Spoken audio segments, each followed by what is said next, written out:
November edition of the Chamber of Commerce Ag meeting. I'm Lucas Hillickman, I'm the chair of the committee, and I just want to run through the calendar for December, and then we'll get going on the program. Monday, December 3rd, Bremer Bank is having a business after hours from 5 until 7. Tuesday, December 4th, at the Chamber office at 8 a.m. is a Chamber 201. Thursday, December 13th is a Women's Connect luncheon at Hy-Vee. The 18th of December is a Tuesday, is a Young Professional luncheon. And the America Inn on the 20th of December, Thursday, the 20th of December, is a Let's Connect. And you'll get emails from the Chamber on that if you're on the email list. What we have today is a few different presenters. SMSU Ag Department's going to start us off. Then we're going to go to Marl, and then Ari, and then for those that want to stick around, there's a greenhouse tour afterwards. So we'll start off with the SMSU Ag Department, and we set aside about 45 minutes for today, so thanks for coming.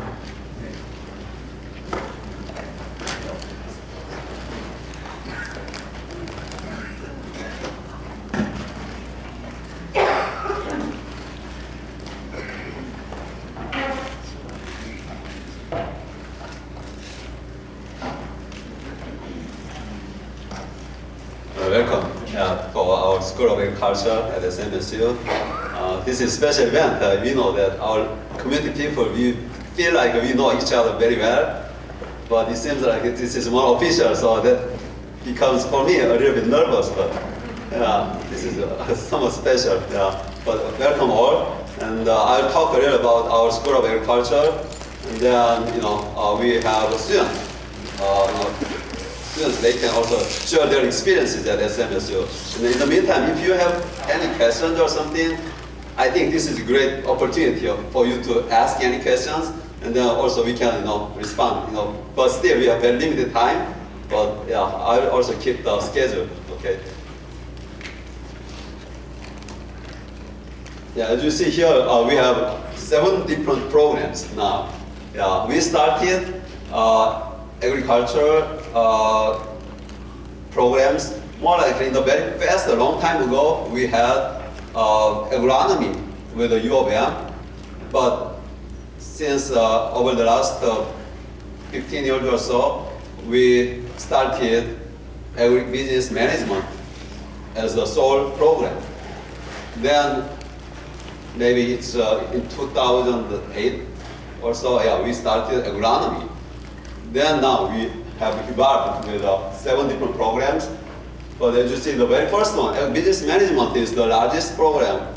With we have besides the culinary and hospitality management, we have more than 116 or 17 students now. And then inside those, we have ag business management is the largest one. And then we have ag solutions. This is pretty new program. But still, we have several students. They are studying for ag solutions now. And then we'll also talk more about agronomy and ag education with another faculty we have. But I pretty much like these ag business and ag solutions. So ag businesses, we have students, those who are pursuing ag marketing, including sales as well, ag sales, and also students who are pursuing like farm management and ag finance. So farm management area, students who wants to go back to farming, that's good to exercise with a lot of management skills they can earn here, and also they can focus on some other marketing areas by studying some ag marketing and commodity trading, and also they are exercising some trading programs like commodity challenge is something they can use for their. We don't have such a good platform yet, but students, they can exercise trading with some software programs. And then also we have students who are focusing on ag finance. They can focus more on these banking and credit union and also lending institutions. So we have many students, they are graduating and then they get a job at lending company, agronomy, and then also some students, they are going to the government sectors. So many students, they feel like here as the kind of home for their kind of industry experience and also the education as well. So that's why we offer many of those industry experience with the internships.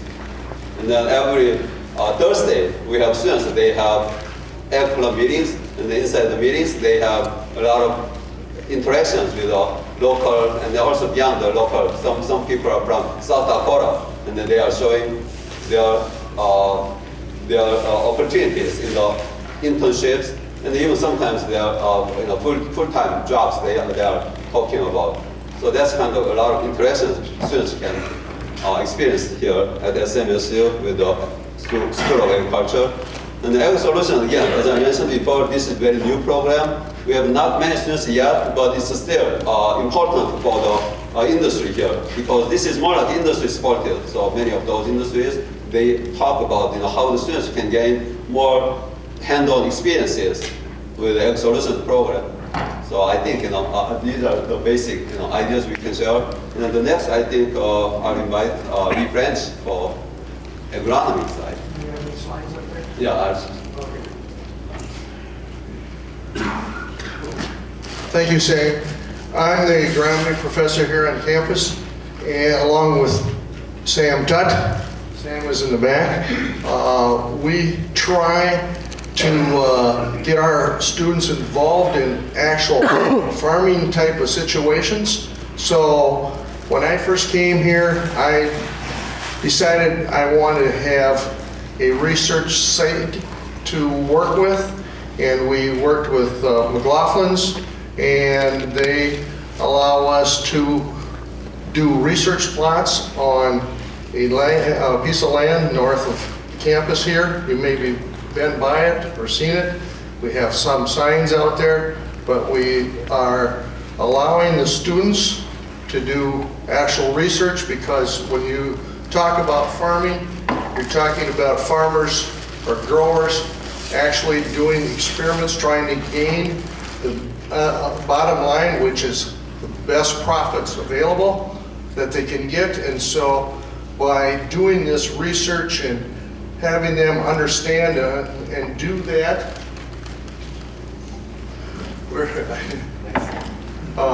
I was going to show you some of the things that we do, and we had the we had pictures up here on some of the plots and some of the equipment that we have here. The other thing that we do with these plots is we have hands-on on what is in those plots. So in our pest management courses, our weed science courses, things like that, we actually take out the students out into the field, actually do the things so they understand what's happening, not sitting behind a table or a desk and saying, this is what is done. We actually are able to go out and do that and show them and have them understand what it is all about. But we try, and because research is a basic part of it, we want to keep that going, and hopefully in the future we can even expand it and go from there.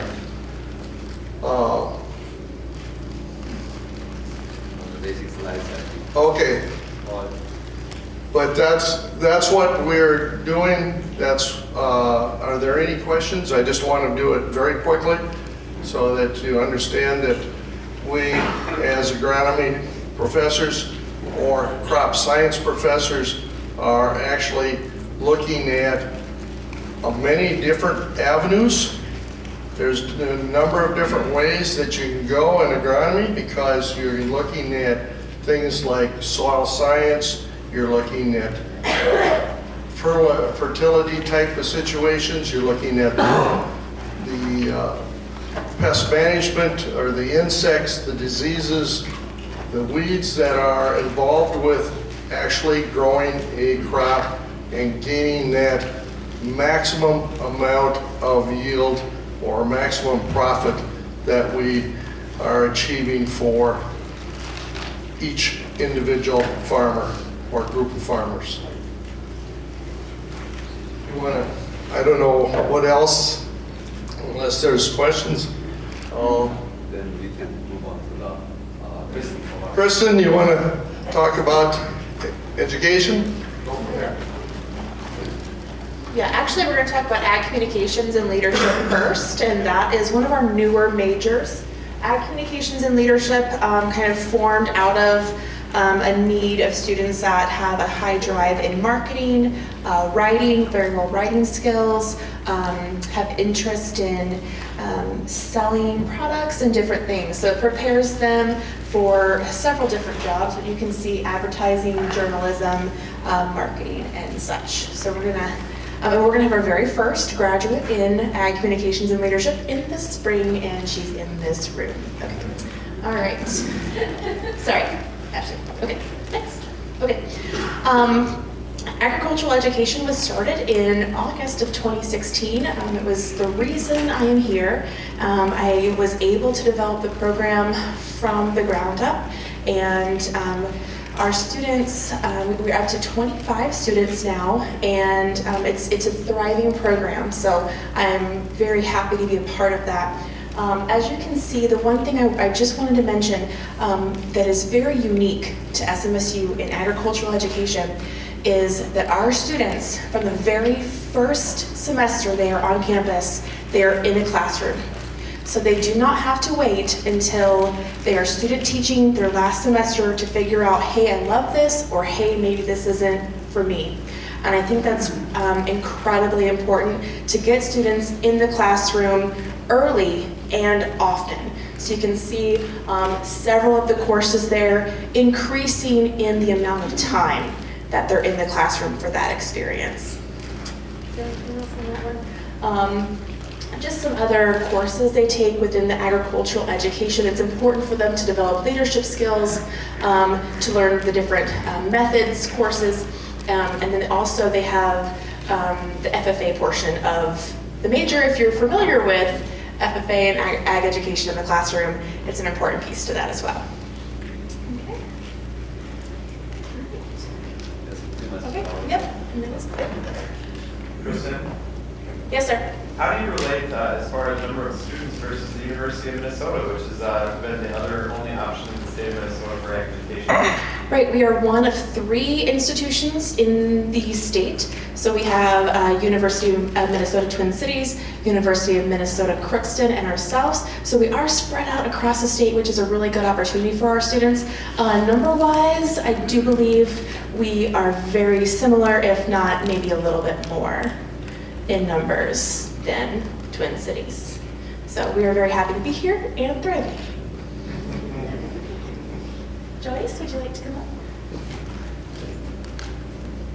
Hello, my name is Joyce Huang. I'm in the culinology and hospitality management. The ag programs are food from the ground up, and we just got married with ag program about 2 years ago, and adding the aspect of the food that you build ground up from the factory to right before customers' table. So we're trying to build as a one big family from farm to table concept, and we're very glad to be the part of the big ag and farm to fork family. So what I live with is culinology program and hospitality management. Culinology program is geared toward for processing the food to put it on the grocery shelf. Hospitality management is more of cooking the food and serving in restaurants and hotels and a variety of other venues so that customers can take it. So as you can see, we are handling the food and the business right before the consumer consumes the food and other hospitality product.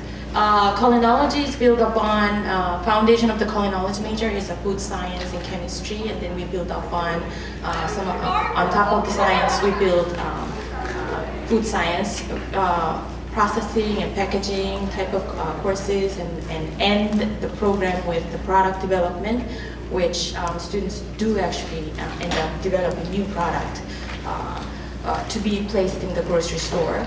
Hospitality management program is built upon, the foundation of the hospitality management is business. human resource accounting, marketing, and management.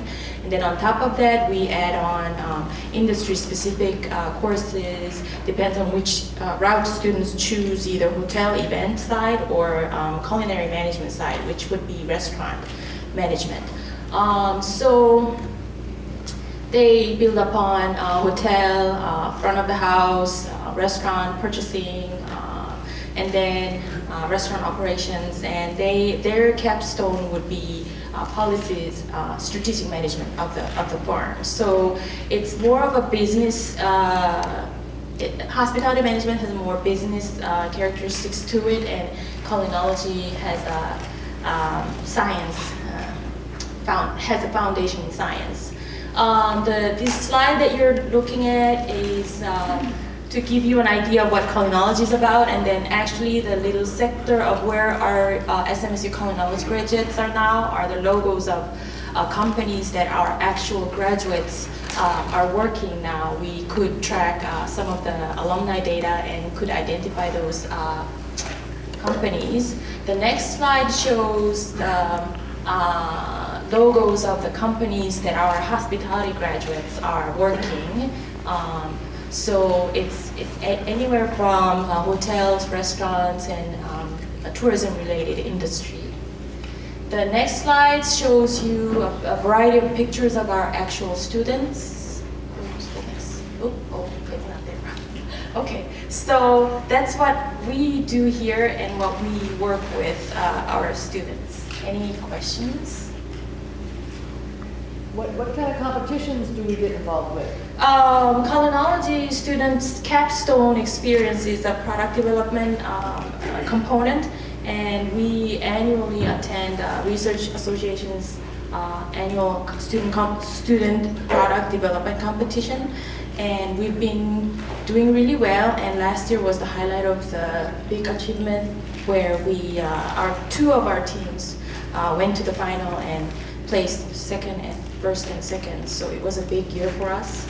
It's a great experience for students and for our school too. Any other questions? Students?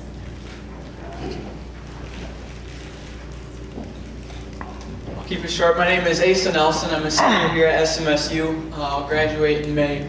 My major is general agriculture, so the Bachelor's of Applied Science in Agriculture program. I transferred here from Ridgewater College, so we like to call it the 2+2 program.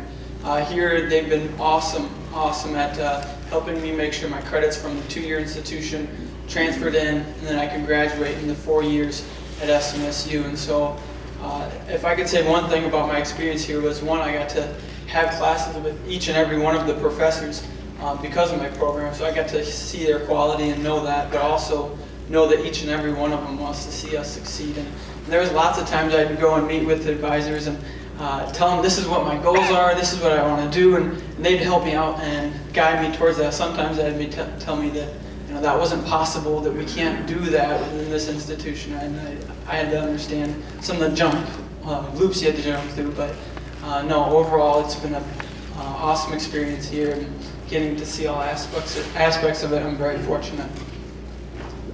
Hi everyone, my name is Ashley Benson. I am a senior. I will graduate in the spring. I am studying agriculture education. So I'll walk in the spring and I'll student teach in the fall. I will be one of the first to graduate with my agriculture education teaching license, so that's really exciting. But my biggest takeaway from SMSU has been the family aspect of it. Originally coming to SMSU, I chose it because of the closeness that it was to home. So that way I didn't have to go to the cities.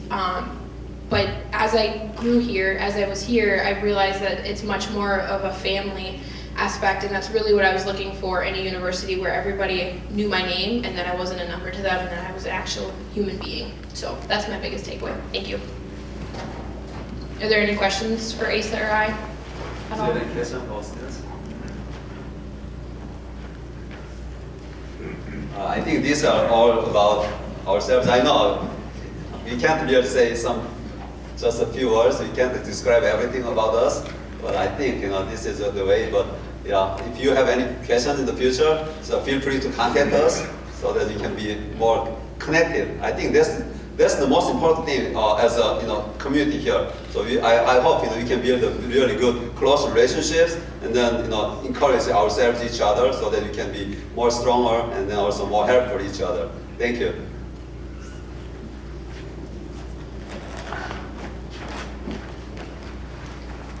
Thank you, Sang. Now, I really feel like applauding, especially for the students, not only for my colleagues here, but Asa and Ashley, congratulations, and please give them a round of applause.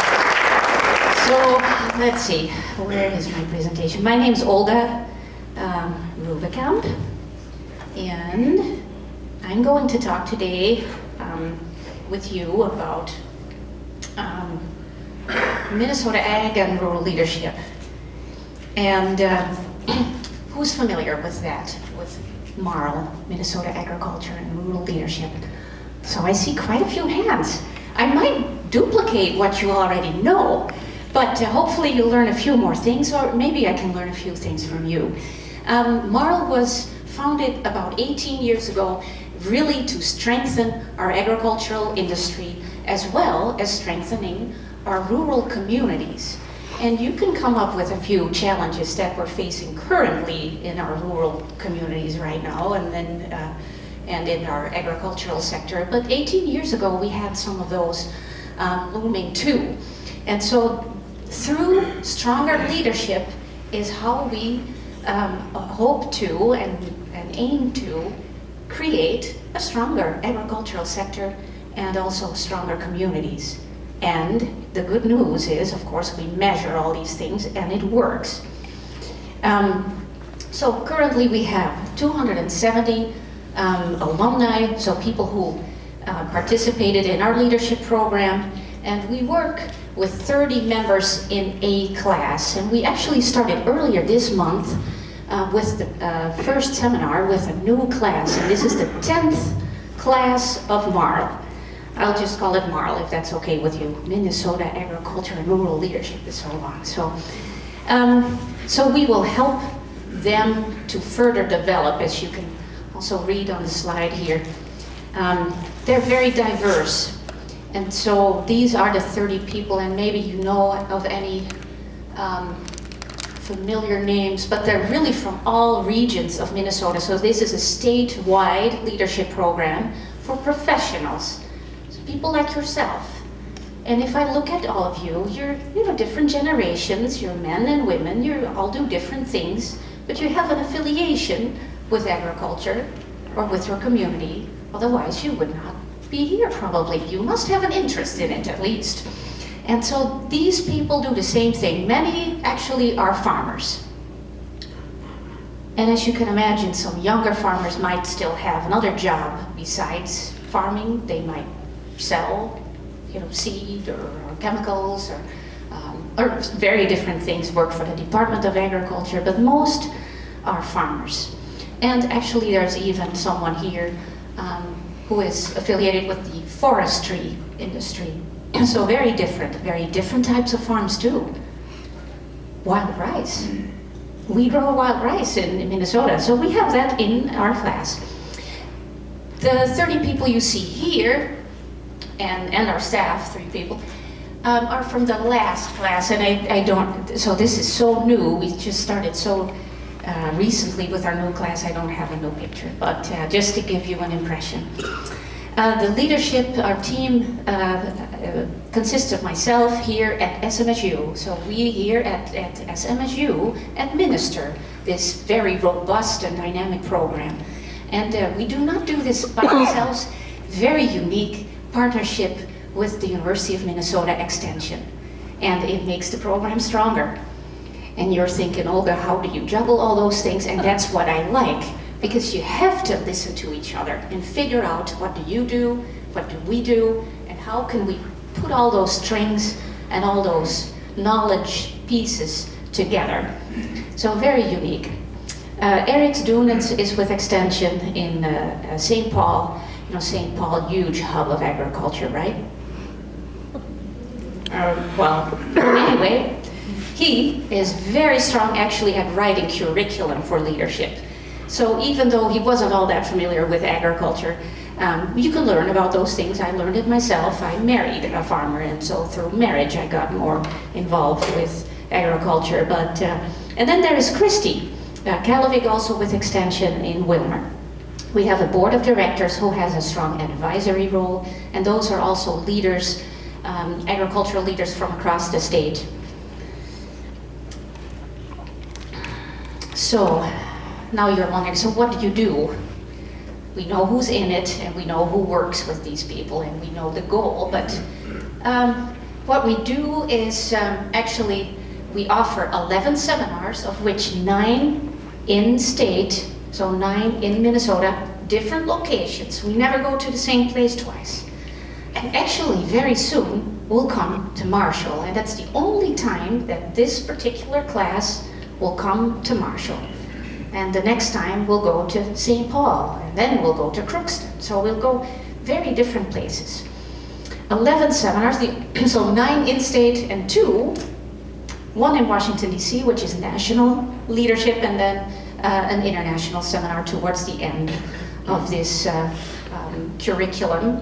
And altogether we spread that over about a year and a half, so 18 months. And we take breaks because of our farmers. They don't want to come to our seminars when we're harvesting or planting. So no seminars in spring and no seminars in fall. We only meet in winter and 1 in the middle of summer. And so this is what I told you already. There we go. So we have a lot of personal development, leadership development, and then we have a lot of local topics and knowledge. And it might not be super local, honestly. It might be a lot bigger. 2 weeks ago, we had someone from Minnesota Compass come in. Are you familiar with that organization?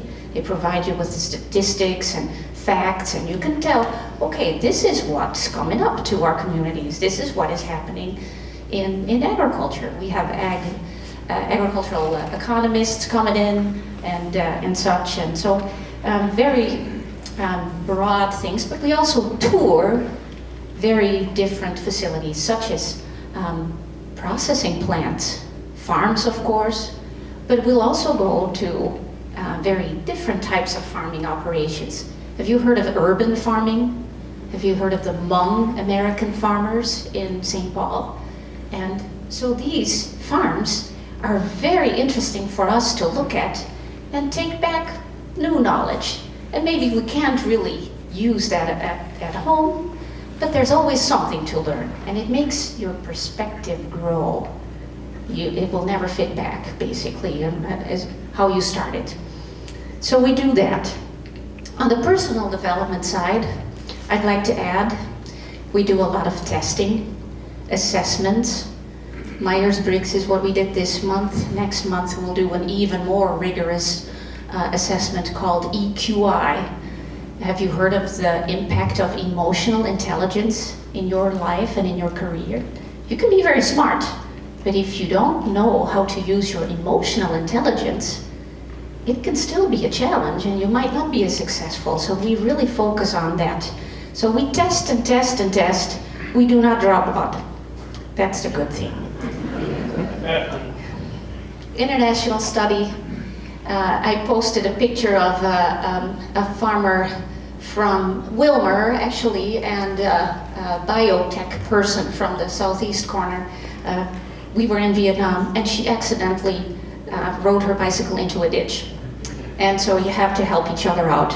You never know what's going to happen, even though you prepare yourself well, but things will go wrong, also with Marl. But not on purpose by any means. And so here are a few of the impressions of our seminars. Are you familiar with the company Nova Tech in Wilmer? Very high tech. They create robotic systems, and they started with the poultry industry. So systems that do beak and claw treatment so that birds cannot harm each other. But now they even work with our own Ralco True Shrimp company to create a robotic system to behead the shrimp. So we like shrimps without heads on our plate. And so they create all those robotic systems, and it's right here in Wilmer, actually, not in Marshall, but very close. We do a lot of media training. What happens if you're a farmer and you had a manure spill? I have a dairy background, so I think of those. That would be a big challenge. Media coming out. What are you doing? They'd love to portray you maybe as a bad person, and you don't care about the environment. So how are you going to address the media? So we train for those types of things. And we get some really ugly media trainers to come in and make it very difficult. But it's so much more fun. So a lot of interactive things that you can apply immediately in your career, in your life. This is a picture of forestry, actually. So we tour mining and forestry sites in the Northeast as well. How does Marl, how do we pay for it? Our participants pay a tuition in installments, but they have to come up with that, so they have some skin in the game. And then we fund all the rest with generosity, so gifts from companies, maybe the company you work for or the company that you own, or maybe just very different companies too, throughout the state, organizations, trade and commodity groups. Really see the benefits of this too. And of course, cooperative systems. They see all the benefits of having strong leadership. So, but very, very broad types of funders that we have that way. And here you can see us posing in front of the East Grand Forks sugar plant. So many, many sponsors. Of course, community foundations see a lot of benefits too in stronger leadership and visionary leadership. And then I would like to invite you to come to, and that was it, to come to a leadership seminar banquet. So the seminars itself are for these selected 30 people. And I cannot invite you to all these seminars unless you would be applying and selected. However, at each seminar we have one event, like a banquet, where you are absolutely invited to get a taste of what we do, meet the people, and hear their stories. Their stories are a lot more fun than mine. So this is why I'm so excited, and when Brad reached out and the Chamber Ag Committee reached out to do this, I thought, well, the timing cannot be better. We will be here with our event in Marshall, and that will be on December 12th. So absolutely welcome to come and join. I'll put out my business card there, or you can reach out to me personally too. And I'd love to have you as my guest. And our keynote speaker will be Brian Nakamas, who you all know with Ralco here in Marshall. Any questions before we switch to AURI? Kristen? What time is your banquet? The time. So December 12th on a Wednesday night, we start with a social at 6 because it's a lot about networking, so we want to give you that opportunity, and then we'll have a dinner and program at 7. Good question, yes. Any other questions you can ask later too. We're also on Facebook and Twitter. Thank you.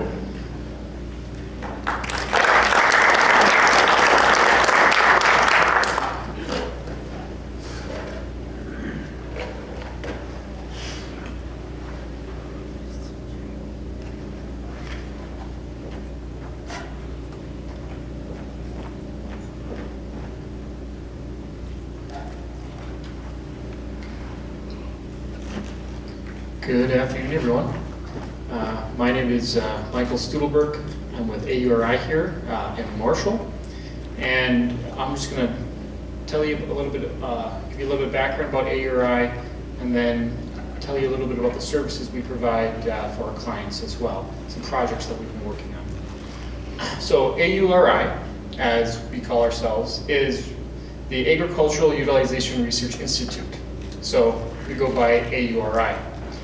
Our mission is to foster long-term economic benefit for Minnesota through value-added agricultural products. We were created about 30 years ago through the state at the height of the farm crisis in the 80s. and we are a nonprofit organization. So up until January of 2018, a lot of what we did was free service. Now we have a minimal charge as well. So our services are for farmers, processors, and entrepreneurs. We provide access to subject matter experts. We give hands-on scientific assistance, technical lab space. We have what's called an entrepreneur in residence, where an entrepreneur can come in, use our lab space, some equipment, and move their project forward. We have commercialization services, and also we provide sourcing assistance as well, be it food or agricultural assistance for sourcing. We have 4 focus areas. Bio-based products, so replacing petroleum-based products with an egg commodity. Co-products, all farming, agricultural has waste. So what can you do with that waste to provide added revenue to the farm? Food, probably our biggest area that we're working in right now is food related. We have 1 or 2 clients that I'll show here a little snapshot of what they're working on, and that we've helped them with as well. And renewable energy. So be it burners, or clean fuel, biodiesel production, research, that's in that area. We have 4 main office locations. Our headquarters are in Crookston, Minnesota. We are right across the street from University of Minnesota Crookston. We have a couple offices right now on the St. Paul campus of University of Minnesota. Some offices and labs in Waseca, again with the University of Minnesota. And then, of course, we have some labs and offices here in Marshall. And I'll talk a little bit about the different labs that we have here as well. So in Crookston, we have our microbiologist is stationed, so we can perform up there microbiological analysis and gas analysis. And he also is an expert on algae, growing algae, and fermentation as well. In Waseca, we have a co-products lab and pelleting lab. There in the picture on the right is Al. He's the head of the lab down there. But we work with blending, pelleting, some drying areas, and particle size analysis. And a new area that they're getting down there is able to do some small scale crushing as well. So in between, right before you have to get to the large scale pilot scale. For oilseed crushing and then product characterization, and then they are working to expand the labs down there as well and have a food grade processing area as well. Here in Marshall, we have our food developmental kitchen, and we have our analytical labs as well. The analytical, we can do chromatography and spectroscopy. What does that mean? Well, we can look at sugars, protein, amino acids, byproducts from fermentation, and other chemicals as well. We also have the ability to do some byproduct testing, which is chemical processing of biomass materials, some small-scale fermentation, some biodiesel production, you name it. And I want to stop here and actually show a quick video of some of the updated developmental kitchen that we have.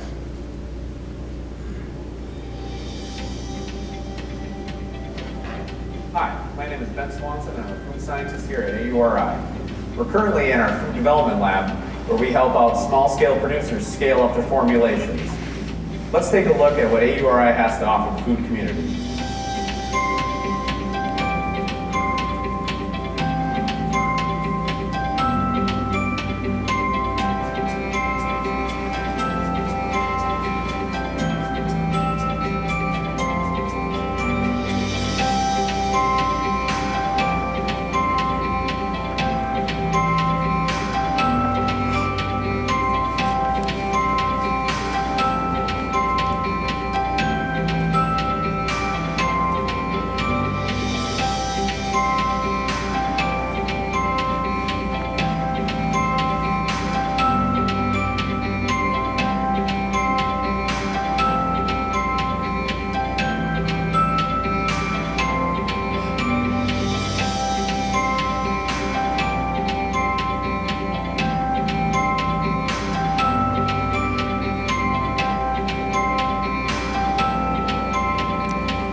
So we have a lot of capabilities down here in Marshall, and I'll move forward here to where we serve in Minnesota.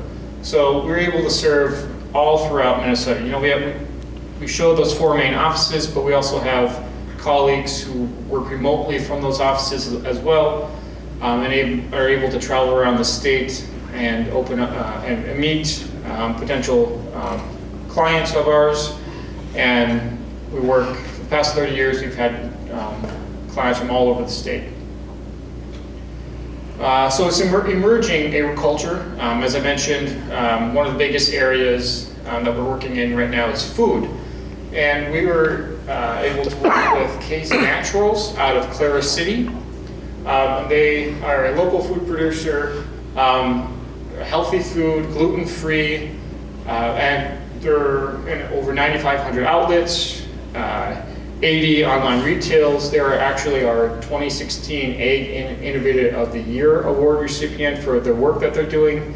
And what we work with them on is technical assistance, product development, networking opportunities, sourcing some material for the food. And if you haven't tried their cereal or their snacks, I would highly recommend going up to Clara City or even ordering some online as well. It's very good. Nutrivents. It's a high protein feed replacement for fish meal. They're producing over 2,000 tons per month. They were actually started right here in Marshall. The meal is designed for young pigs, poultry, and aquaculture. And Olga briefly mentioned true shrimp as well. Well, this could actually go in and feed the shrimp there as well. Currently, we're working with Nutrivants as well as some other people, partners, livestock feeding trials and nutritional studies in aquaculture as well. On a different side of agriculture, we're working on and researching and partnering with some clients on a bio-based road sealant, where there's some studies going on right now in Hutchinson and eventually in a few other cities around Minnesota, where they're using this bio-based road sealant. So it should increase the longevity of the road. So you don't have to reseal it or replace the road as often, which would eventually extend the road life and save the city money. What's great about it is that for every 1 lane per mile uses 100 bushels of soybeans. So that could add a lot of revenue to the soybean agricultural area. Another is a biomass for poultry. Partnership with MDA, CERTS, AURI, and Vikings Farms, growing turkeys out of Albany. We help them produce, the producer assess the economic feasibility of moving from propane to a heating system, a pelleted heating system. And this new pelleted heating system showed the reduction in energy cost, as well as showed improvement in health of the poultry. So a great story there, using co-products and renewable energy to lower heating costs and improve the health of their turkeys as well. Another emerging agricultural trend is through University of Minnesota and their Forever Green initiative. And briefly, they are researching alternative crops, perennials or cover crops, where they can hopefully help add more revenue in the off season or reduce nitrogen runoff or fertilizer runoff from getting into the rivers and lakes. And what we're doing with them is we're partnering by providing oil crushing capacity down in Osika and providing analytical data and analytical support on oil and meal, looking at different varieties and the oil characteristics and meal characteristics. Lastly, a new, a little bit more recent agricultural trend is the industrial hemp. We've been working with Minnesota Department of Ag to look at the economic and feasibility, as well as some analytical data on industrial hemp here in Minnesota. So MDA has an industrial hemp pilot program where people are growing industrial hemp around Minnesota and researching and how well the yields of different varieties, and then what can we do with that as well. The one big thing that's different from hemp and marijuana is the THC content. So in industrial hemp, the THC content is less than 0.3%. So that's the main difference. And I hope that these different emerging agricultural trends, or what's happening around in Minnesota, you can see it's not just one area. There's a broad variety of different agriculture happening around Minnesota, from marl to what's happening here at SMSU and the culinology. So I hope you understand and can see that there's a wide variety happening in Minnesota, and don't always be looking to do some research or add innovation, because that's important to move agricultural forward here as well. But I know we have a tour coming up too, so I'll stop here, and I want to thank you for your time and see if you have any questions. So thank you.